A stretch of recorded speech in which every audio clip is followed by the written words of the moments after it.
જો આ દીવને મૂકવા જુનાગઢ જતા હતા ને, તો યોગેશ બાપુજી છે ને એના મામાની ઘરે ગયા રાત રોકાવા માટે. કે ગામડે જઈએ ને એટલે રાત તો રોકાવું જ જોઈએ, મજા આવે ગામડે રોકાવાની. બધા બેઠા છે, બધા વાતો કરે છે. જો બધા જોડે બેસવાની, વાતો કરવાની, ગપ્પા મારવાની બહુ મજા આવે ગામડે જઈએ ને એટલે. કેવી મંડળી જમાઈ છે. જો પછી બધા ધાબા પર સુતા હતા, અગાસી પર. કેટલી મસ્ત મોર્નિંગ છે જો અહીંયાની. એકદમ શાંત વાતાવરણ. અને આમે બી ગામડે આપણે ગમે ત્યારે જઈએ ને, સુઈએ ને એટલે આપડી ઓટોમેટિક ઊંઘ ખુલી જાય. સિટીની જેમ નહીં કે 10 વાગે 11 વાગે શાંતિથી ઊંઘ ખુલે. અહીંયા તમે ગમે એટલા લેટ સુતા હોય પણ સવારમાં તો આપોઆપ માપ મેળે જ ઊંઘ ખુલી જાય. અહીંયાનું વાતાવરણ જેટલું નેચરલ શુદ્ધ હોય કે મજા જ આવે. બહાર ફરવા જવા કરતા ગામડે જવું જોઈએ. જો કેવા ઊંઘેલા છે, જો પેથાઓ. અમારું ગોલું મોલું, મારું બીજું ગોલું મોલું. આનું નામ સમોસું છે, સમોસું. મોનિલ એક સમોસું, એક ગોલું મોલું, એક ઝીણી છે. જો આ પેલા ઉઠી ગયો, આ પીતું પેલા આ હળી છે.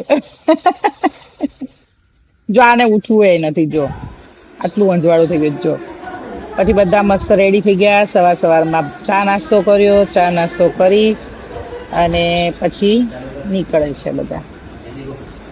ગામડાની સવાર એટલે મતલબ જો ગામડે આવ્યા ને તો અમારે ઘી લઈને જવાનું હતું. તો ઘી માટે આ જોખે છે, આનું તોલ કરે છે. ગામડાના હશે ને ખબર હશે કે તોલ કરવો એટલે શું થાય એમ. સિટીના લગભગ તો નહીં ખબર હોય. ખબર હોય એ કમેન્ટ કરજો. તોલ શું કહેવાય એમ. જો એક તો અમાર જેઠાણી નથી નહીં ખબર.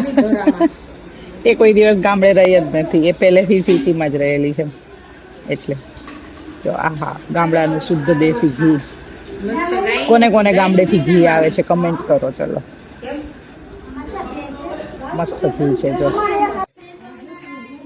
જો હવે બધા જવા નીકળ્યા છે જુનાગઢ જવા માટે. થઈ ગયા છે બધા રેડી. ચલો સામાન બધો ગોઠવાયો છે.